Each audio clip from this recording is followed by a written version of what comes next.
nuestro invitado.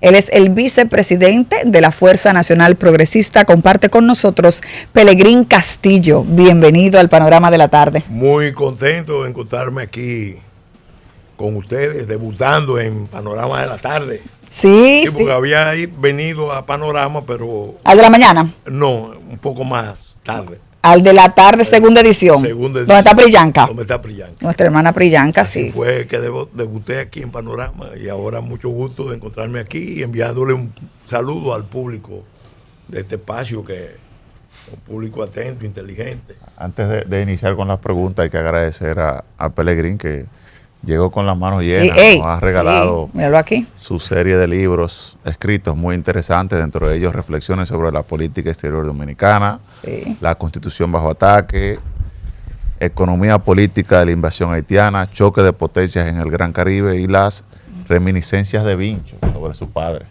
A disfrutarlo, vamos todos. Sí.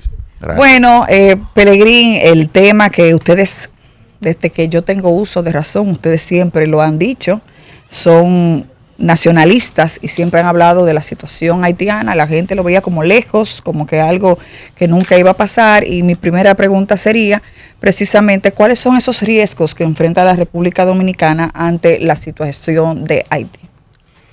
Mira, lo más importante es darnos cuenta de cuál es el verdadero reto que tenemos, la naturaleza del desafío, porque por comodidad, por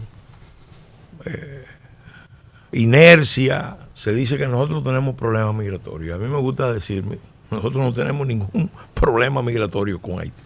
Problemas migratorios tenemos con Venezuela. Sí, es verdad. Es una ocupación haitiana que tenemos. Con Haití tenemos un problema internacional, sí. con implicaciones de seguridad nacional e internacional, que son dos cosas completamente diferentes. Sí, es cierto. Y a veces hago esa afirmación tajante para sacar a la gente del pensamiento tradicional. Con Haití tenemos un problema muy grave, determinado por un hecho geopolítico, histórico, complejísimo. Haití colapsó como Estado, algunos dicen que nunca fraguó como Estado, pero es una nación emblemática. Entonces es un Estado fallido, pero con el paso del tiempo lo que estamos viendo es que ha sido descartado. Y si ha sido descartado en el ámbito insular, donde hay 22, 23 millones de personas y un enorme desequilibrio entre las dos naciones emblemáticas que comparten la isla de Santo Domingo, es cuestión de tiempo para que esos problemas de Haití se trasvasen a República Dominicana y terminen provocando un conflicto en la isla. Algunos entienden, algunos pretenden que no va a haber tal conflicto porque los dominicanos se van a ir a Estados Unidos, se van a ir a Europa. Esa era la idea que había. Pero como está el mundo, es evidente como está el mundo, que nadie se va a ir y que los que se vayan van a ser devueltos. Sí. Entonces, lo cierto es que la meta principal de la política de Estado, si vamos a comportarnos como Estado y no como una finca con pasaporte de unos pocos dueños, la meta de política de Estado es tratar, en primer lugar, de evitar el conflicto entre poblaciones, porque no va a ser un conflicto de ejércitos, de Fuerzas Armadas, sino entre poblaciones, una balcanización de la isla, y eso va a tener un impacto regional. Debemos luchar por evitarlo, estamos luchando por evitarlo hace mucho, y eso, lo único que lo puede evitar es si República Dominicana demuestra con los hechos, no con discursos, porque los planteamientos son correctos, son válidos, hay que hacerlo, hay que fundamentarlo, pero en política internacional, si tú no acompañas el discurso, los planteamientos con acciones, eso se revierte contra ti, contra tu Estado. Entonces, en el caso nuestro, estamos diciendo, no hay solución dominicana al problema haitiano, No habrá solución dominicana al problema haitiano, pero en los hechos la presión sigue aumentando porque es una dinámica, se va encadenando los factores de expulsión con los factores de atracción y eventualmente pudiéramos vernos arrastrados a una situación de conflicto que sería seguido de una intervención internacional en la isla. Y eso sería uno de los conflictos, de esos conflictos que duran siglos entre dominicanos y haitianos y se van a proyectar a todo el continente. Probablemente sea un conflicto internacional muy complejo. ¿Lo podemos evitar? Sí se puede evitar, pero se necesita en primer lugar mucha unidad nacional, una comprensión real del problema y cambiar las políticas internas, porque las políticas internas nuestras están de una manera u otra estimulando el proceso de balcanización, de pérdida de la cohesión social y territorial. Haití nunca ha sido objeto de una acción de rescate y reconstrucción. Haití ha sido intervenido en numerosas ocasiones y nunca, en todo ese periodo, ninguna de las misiones han tenido mandato ejecutivo, que es lo más cercano que hay de un fideicomiso. No se puede, jurídicamente, no se puede aplicar un fideicomiso a Haití, aunque objetivamente se dan las condiciones, porque perdió la capacidad de autogobierno. Pero lo más cercano a eso es una misión de estabilización, de rescate, de reconstrucción con mandato ejecutivo, que tiene que contar con los haitianos, porque si también hay que contar con ellos. Y es quizá uno de los obstáculos mayores, porque los haitianos son complicados, muy complicados. Pero se puede y se debe. Ahora, hay que prepararse para una unidad nacional que impresiona a todo el mundo, porque hay mucha gente que apuesta a que nosotros no somos nación. Que ni Haití merece ningún esfuerzo de rescate y reconstrucción y que nosotros podemos ser el espacio de descarga del buffering, en la zona de amortiguamiento de esa crisis. Sí. O sea, así no, porque ni se le hace justicia a Haití, porque entendemos que se merece un mejor destino y nos desestabiliza a nosotros, que tenemos derechos inalienables que tenemos que defender y nadie lo va a defender si nosotros no lo defendemos. Eso es cierto. Y no vamos a tener aliados en el mundo. Tenemos el senador Marco Rubio viene ahora, sí. Bueno, ha aprobado a lo largo de los últimos años que es un aliado potencial, pero que se mantenga una línea de alianza desde Estados Unidos y otras partes del mundo va a depender de la posición interna de República Dominicana. No podemos ser una finca con pasaporte de unos pocos dueños. Sí somos una nación con derechos inalienables, con una base republicana, con un proyecto nacional, con sus luces y sus sombras. Ese es el reto que tenemos. Muy buenas tardes, Pelegrín. Me gustaría saber su valoración sobre la política que está ejerciendo el gobierno de Luis Abinader con ese tema, el tema haitiano esencialmente, ya que hemos visto que desde el inicio de su gestión ha tratado de levantar una verja, ha hecho deportaciones masivas de hasta 10,000 semanal, y además haya hecho el llamado de atención en el medio internacional para que vayan en socorro de Haití, y aparentemente todos los esfuerzos no han traído los frutos que se esperan, porque vemos cómo la población haitiana sigue viéndose en las calles y eso. Entonces, en ese entendido, además también hubo un momento donde el gobierno de Danilo Medina paró las deportaciones. ¿Fue que se salió de control esto o es que todavía el gobierno debe de hacer más? ¿Cuál es la situación? Mira, el problema, como decía un filósofo mexicano que yo admiro mucho, y es muy popular en América Latina, Cantinflas, el problema es que no sabemos cuál es el problema. Ajá. Es un Estado fallido. Y lo más grave, que lo quiero repetir, ha sido descartado. El Estado vecino, que comparte el espacio insular, es pequeño, debe ser el más preocupado por buscar una solución. El gobierno del presidente Abinader empezó con un buen planteamiento, cambió la política exterior. El discurso de política exterior de la República Dominicana ha cambiado. Pero en política internacional usted puede cambiar los discursos y si los hechos, si las señales son ambiguas, equivocadas, inconsistentes, incongruentes, se revierten contra usted. ¿Cuál ha sido el problema que yo he percibido? Bueno, yo he percibido que el presidente asumió esa agenda porque se hizo eco de un clamor nacional que venía, y me consta que su padre, don José Rafael, incluso lo escribió en una obra que publicó, la última obra que él publicó, donde señalaba, consignaba que el único verdadero gran problema que tenía la República Dominicana era la crisis de Haití. Y la actitud en los actores dominantes de la comunidad internacional de querer que nosotros juguemos el rol de Estado pivote, Estado tapón. La experiencia histórica demuestra, y se lo demostró al presidente Abinader, cuando establece unas relaciones con Moi y firma un acuerdo con Moi, y a los pocos meses las mismas fuerzas que respaldaban a Moi terminan asesinándolo en su casa. Ahí él pudo comprobar el país que por ese camino no vamos a ningún lado, lo que vamos es al desastre, al caos.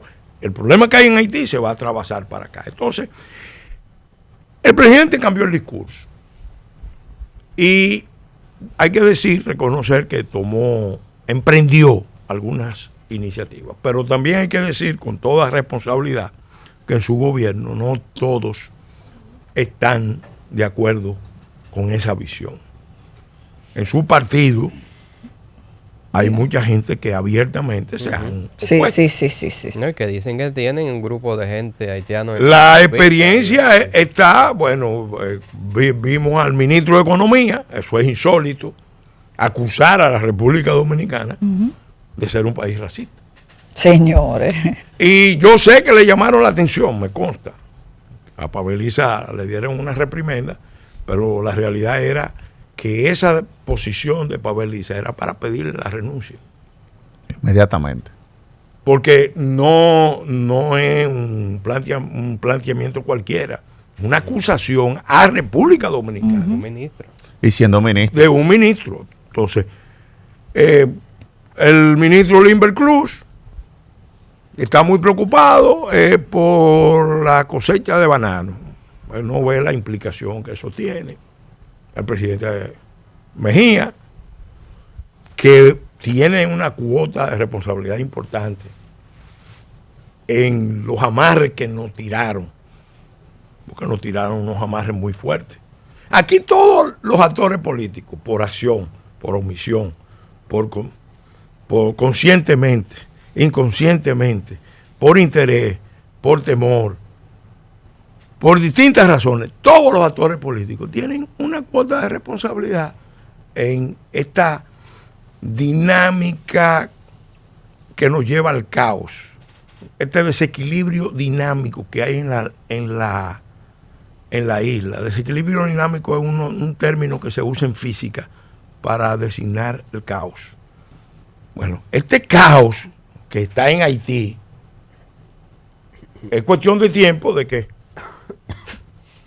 venga para acá. Bueno, ha llegado, porque ahora mismo, lo sabe el gobierno, el servicio de salud está amenazado con colapsar, el servicio de educación está sufriendo los impactos de esa situación, el servicio de registro e identidad nacional Registro civil tiene enormes presiones, distorsiones y adulteraciones resultado de esa situación.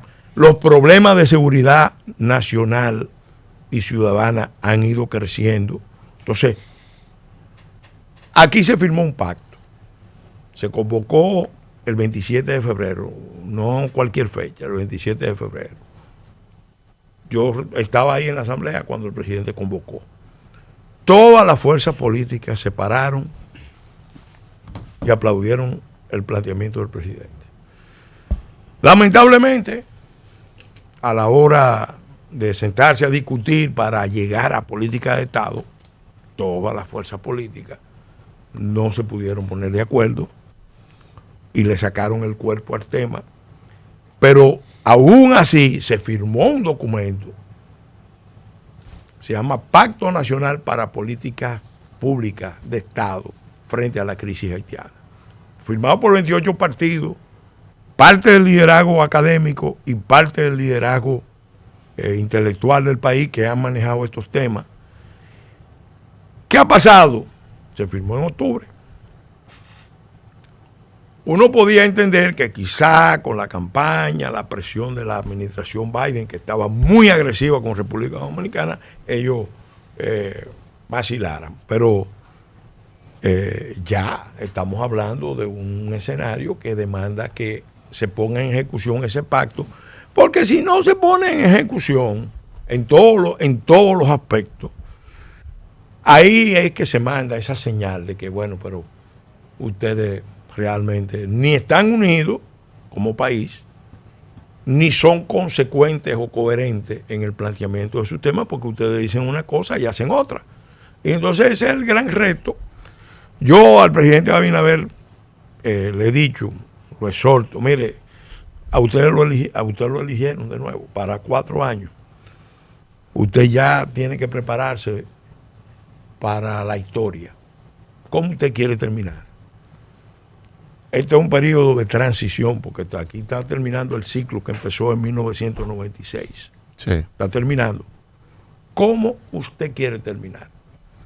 Yo le he dicho, usted tiene el reto, tiene la conciencia, por lo menos lo ha dicho, de que ese es el mayor problema, encárelo y sobre todo apele al pueblo, porque el pueblo dominicano tiene el instinto, tiene la inquietud, tiene la conciencia creciente de que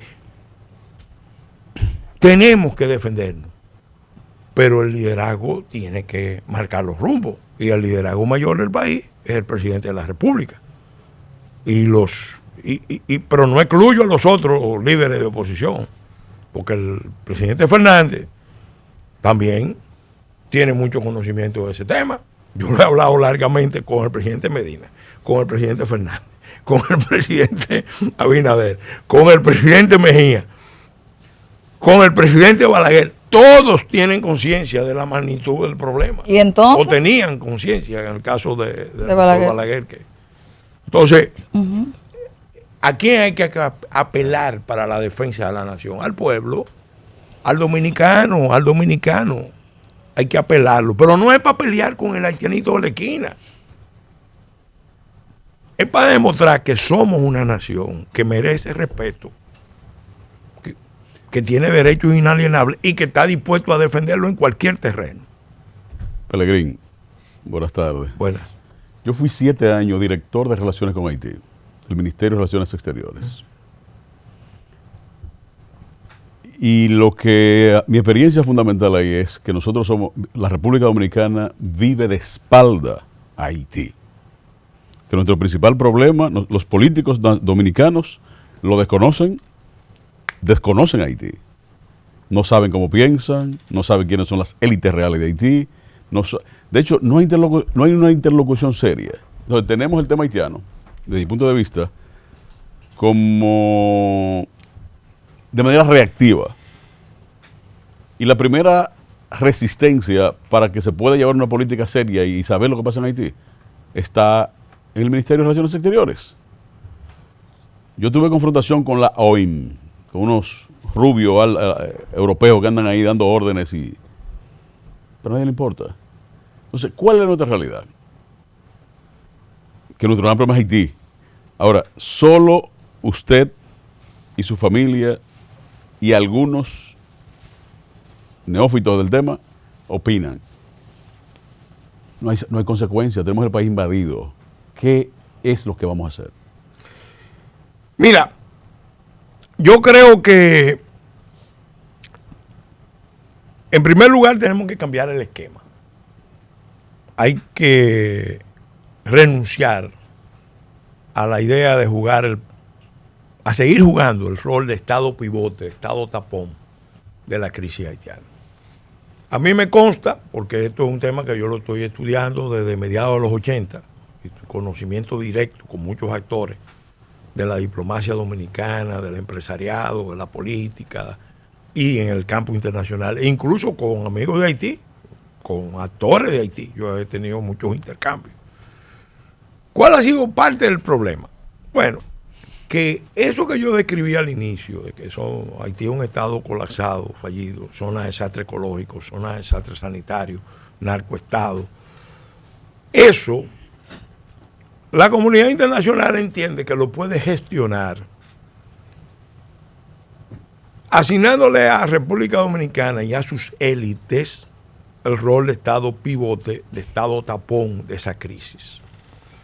Eso no es exclusivo para la isla de Santo Domingo, eso se ha puesto, esa técnica en las relaciones internacionales se ha puesto en ejecución en muchos escenarios y en algunos ha funcionado, pero en este de la isla de Santo Domingo no funciona y los hechos están demostrando eso. Entonces hay que cambiar el esquema, porque así ni Haití sale a camino y nosotros nos vamos desestabilizando. Y al final lo que viene es, como dijo el presidente Fernández en el 2010, cuando él sometió el anteproyecto de reforma a la Constitución de la República, en el discurso que pronunció en la Universidad Autónoma de Santo Domingo, él de manera clara dijo que había que trabajar con esa Constitución para evitar el surgimiento de un Kosovo en el Caribe.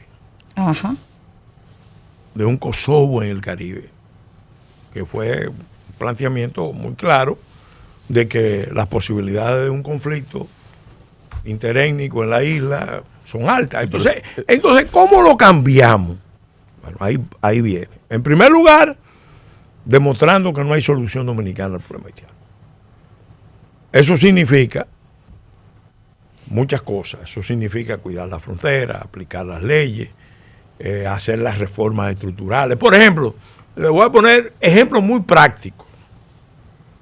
Un dominicano entra a un empleo formal y pierde automáticamente, aunque sea en zona rural, aunque sea en zona de montaña, aunque sea en la frontera, pierde automáticamente los beneficios de los programas sociales. Sí. Entonces, una de las razones por las cuales hay muchos dominicanos que no quieren entrar al empleo formal es precisamente porque el sistema de asistencialismo del país, que le da unos ingresos seguros sin trabajar y la oportunidad de estar en el sector informal, los desincentiva a integrarse a la producción. La política no está ayudando. Otro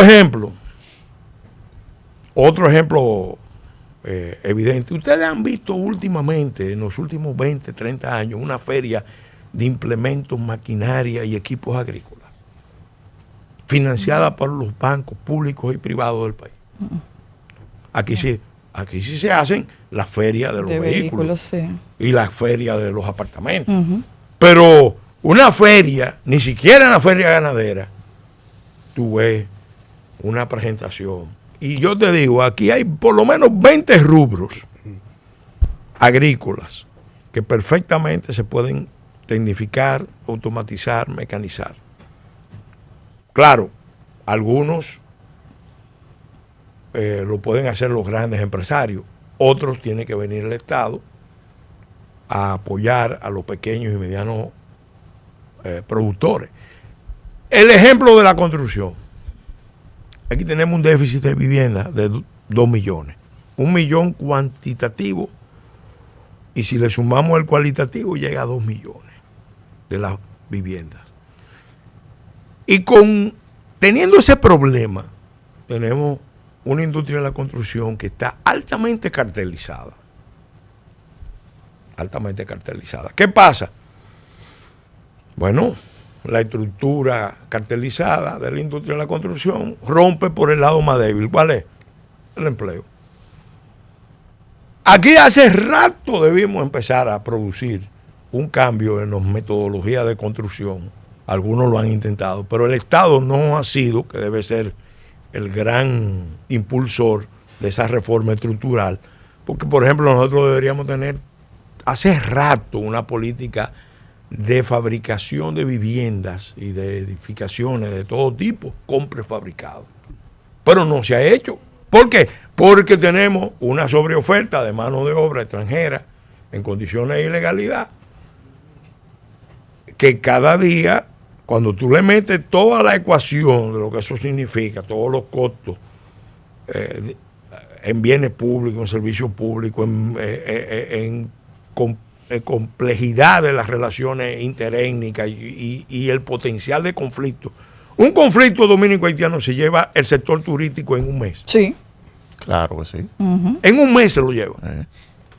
Pero se le está diciendo, están conscientes, la mayoría de los actores están conscientes, pero no saben cómo salirse de la trampa. Entonces, hay que salirse de la trampa en la que nos colocamos. No voy a decir en la que nos metieron, porque es verdad que nos impulsaron a jugar ese papel. Otros sencillamente estaban comprando todo el discurso de que nosotros íbamos a ser el factor dominante en la isla. Incluso alguna gente creyó que nosotros íbamos a dominicanizar a los haitianos. Wow. De que los haitianos en la relación con República Dominicana iban a terminar adquiriendo los hábitos de los... Pero lo estamos perdiendo nosotros, lo de nosotros. No, por eso te digo. Pelegrín, al no haber consecuencia con los traidores vendepatria, se ríen y no conocen Haití. La cultura haitiana es incompatible con la dominicana. La antropología haitiana es incompatible con la antropología dominicana. Los que creen que esto es una finca con pasaporte, sí conocen Haití. Yo te voy a contar una anécdota que me hizo un empresario grande. Ya no menciono su nombre. En paz descanse. Me lo dijo también en términos casi de relajo. Me dijo que tuvo que darse un baño de lodo para poder hacer negocio en Haití. ¿Sabe que en Haití, en la cultura haitiana, ay, Dios mío, hay unos rituales? Unos rituales. Entonces lo invitaron a que fuera a verlo y lo invitaron a que participara. Y él dijo que por empatía cultural y por los negocios que estaba... Por los negocios. Los negocios que estaba acariciando. Él se dio su baño de lodo. Señores, ese problema es sumamente complejo. Hay que resolverlo. Incluso yo pronuncié una conferencia ahora, recientemente, que le voy a hacer llegar un ejemplar. Se llama 1x7 Plus. ¿Cómo reconstruir Haití en Haití y evitar una guerra en la isla de Santo Domingo? Porque hay que hablar claro. Porque si no hablamos claro, seguimos sin atender lo que son las prioridades. Al país hay que prepararlo para su defensa, para su supervivencia. Se puede, sí, incluso la posición de nosotros. A mucha gente dice, no, que ustedes son enemigos de los haitianos. No, al contrario. El mejor aliado que tiene Haití como nación, lo digo sin jactancia, soy yo. O yo no, un grupo que hemos llegado al convencimiento de que el problema necesita la estabilización. Yo soy vamos a decir, el que más ha teorizado sobre el tema. Sí, porque ustedes quieren que el tema se resuelva estabilizando ese país. Exacto. Que traería bienestar al mismo. Y a nosotros que nos viene a nosotros, un Haití estable, claro. Un Haití próspero es más difícil, pero estable, seguro y eventualmente próspero. Eso es una meta que tiene que ser el objetivo de la política dominicana. Me voy al tema de la política internacional, que es también un tema tuyo. Sí. Y no podemos dejarte ir aquí sin preguntarte sobre el tema. Nada humano es esa gente. Sobre el tema Trump y Estados Unidos. Queremos saber tu opinión en este cambio de gobierno y sus primeros días, que ha sido con una política migratoria pues muy intensa, en la que pues hemos visto alrededor del país redadas y hemos empezado a ver deportaciones Y quería saber tu opinión al respecto. Bueno, yo dije el otro día que no tenía duda de que el presidente Trump no copió la agenda en la Fuerza Nacional Progresista. Porque antes de que él fuera candidato, muchísimas de las iniciativas que está tomando en Estados Unidos la planteamos nosotros. No hemos tenido la oportunidad de ejecutarla directamente. Pero mira, yo lo veo de esta manera. El orden global que se estableció después de la caída de la Unión Soviética y del campo socialista, que anunció el presidente Bush en la guerra del Golfo, la primera guerra del Golfo, ese orden global se está requebrajando, se está hundiendo. Va a una etapa de fragmentación.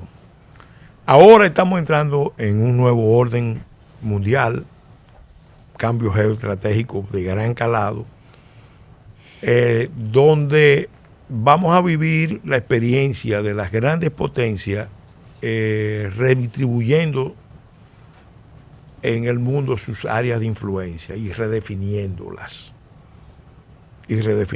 Porque entramos ya en una etapa de desglobalización. Esa idea de que era inevitable la interconexión de la cadena de suministro y que la relación chimérica entre China, Asia, Pacífico y Estados Unidos iba a mover la historia del mundo en el siglo XXI, eso se puede dar por caído, finiquitado. Ahora viene una etapa de reconcentración de cada gran potencia en su área natural geopolítica. Estados Unidos está volviendo a ese proceso, pero lo quiere hacer de manera ordenada porque tampoco puede hacer una retirada como la que hicieron en Afganistán. Porque cuando se hacen ese tipo de retirada, lo único que se hace es estimular las guerras. La guerra de Ucrania casi empezó de inmediato, porque lo que el mundo ruso vio, lo que vio Putin, lo que vio todo el mundo, fue que la OTAN y los Estados Unidos no estaban en condiciones de luchar guerra fuerte. Entonces, esa situación que estaba en Ucrania estaba lista para que se escalara a mayores y se dio. Entonces, ahora viene ese proceso. Estados Unidos es un cambio cultural, sí. Vamos a estar claros, un cambio cultural donde lo que estamos viendo es nacionalismo de gran potencia, derrotando el imperialismo globalista. Lenin decía que el imperialismo era la fase superior del capitalismo, y yo he dicho muchas veces que el globalismo es la fase superior del imperialismo. Bueno, eso llegó a un punto en que, especialmente con el COVID,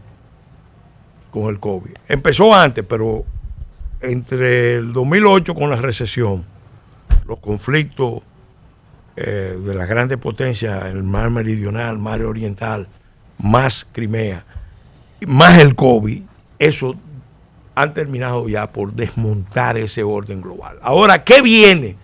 Un reajuste del orden internacional. ¿Qué está haciendo Estados Unidos?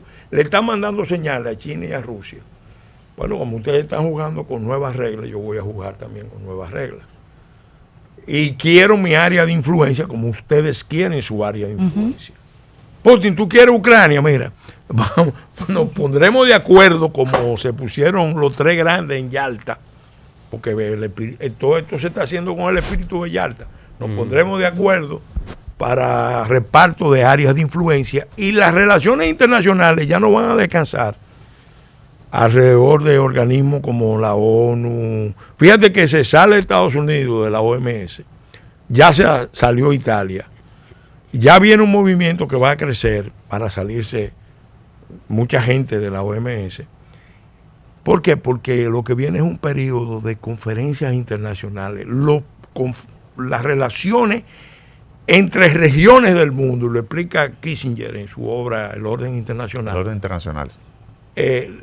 Ya van a estar reguladas por las grandes conferencias entre las grandes potencias, las superpotencias, las potencias de la primera división, que son Estados Unidos, Rusia y China. Las de segunda división son fundamentalmente Europa, si logra reconstituirse.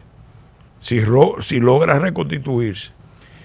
Turquía, que se vio en la crisis de Siria, le dijeron a Assad,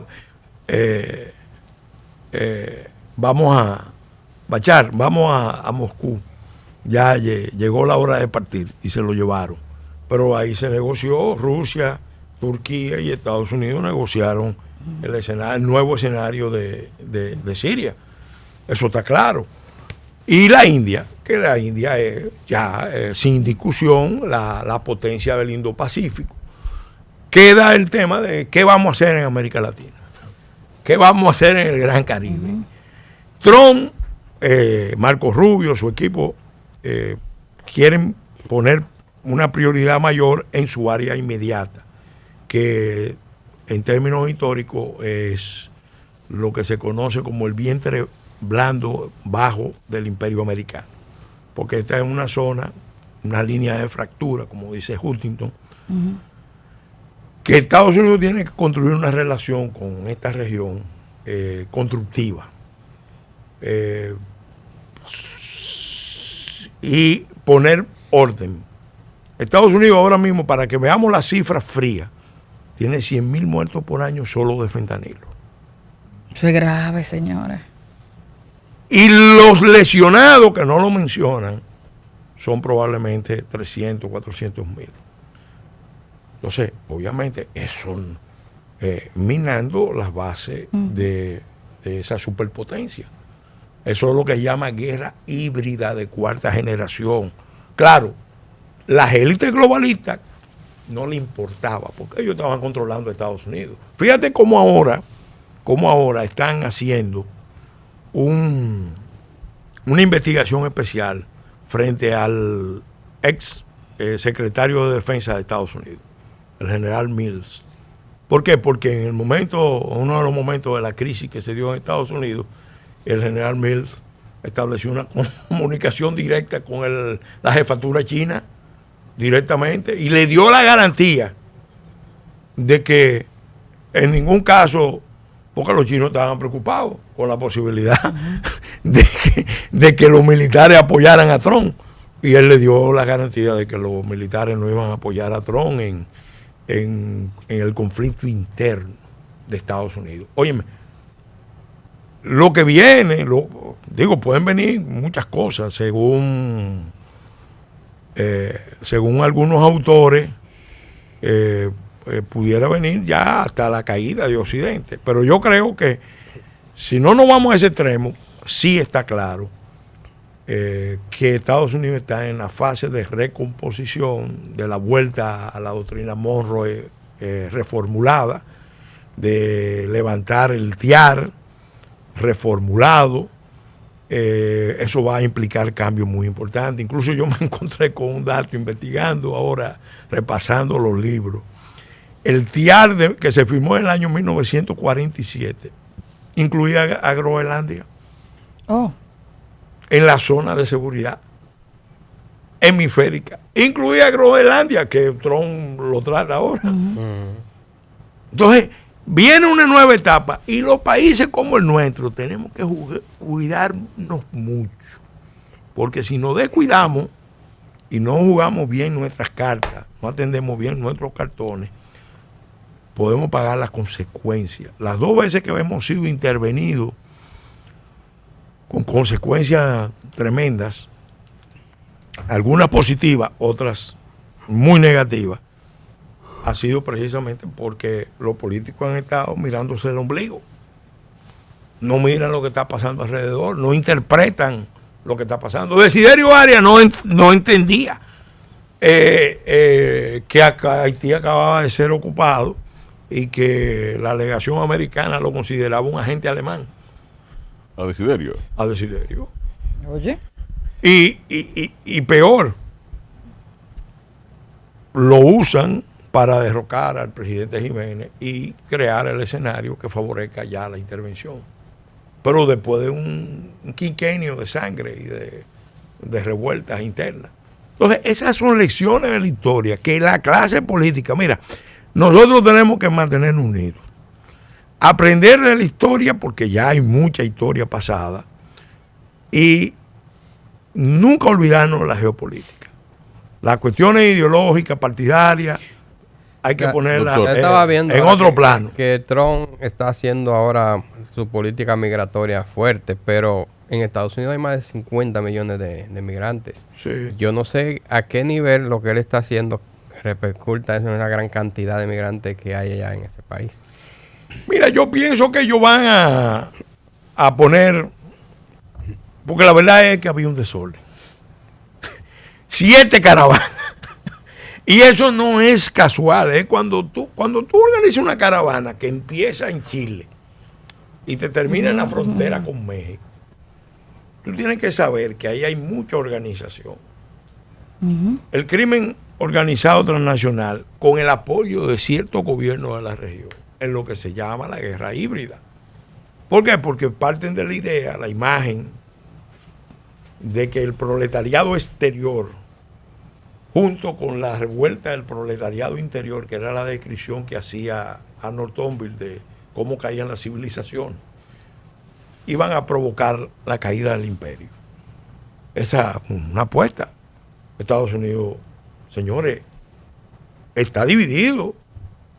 Hoy, a pesar del endoso, del apoyo que le ha dado la población norteamericana a la administración Trump en esta etapa, todavía hay sectores que están divididos y radicalizados. Sí.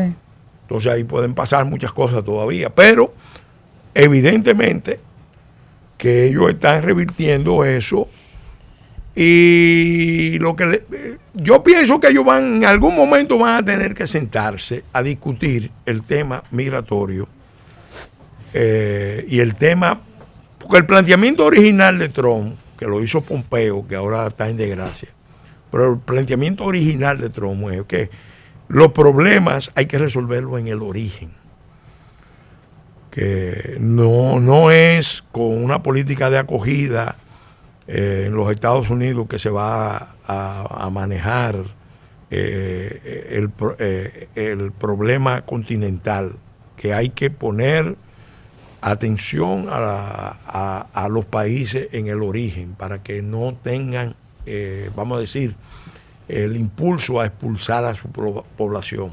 Ese es el gran reto. ¿Lo podrá hacer?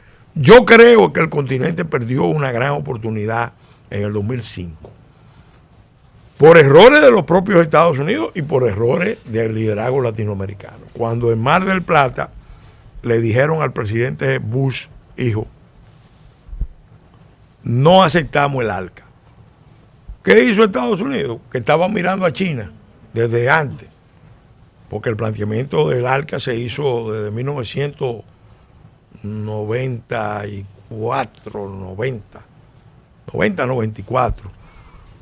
Bueno, nos vamos para Asia.